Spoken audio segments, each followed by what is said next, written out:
Terima kasih ya, Pak. Wah, ada apa nih?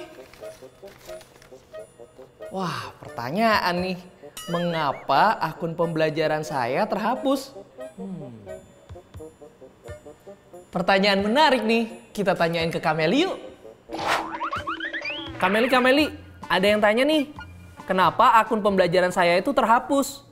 Jadi, jika status akun pembelajaran tidak ditemukan atau nonaktif, maka beberapa penyebabnya antara lain, yang pertama, akun pembelajaran belum diaktifkan hingga melewati batas waktu aktivasi akun. Yang kedua, kemungkinan pengguna akun pembelajaran melakukan pelanggaran terhadap aturan penggunaan akun pembelajaran.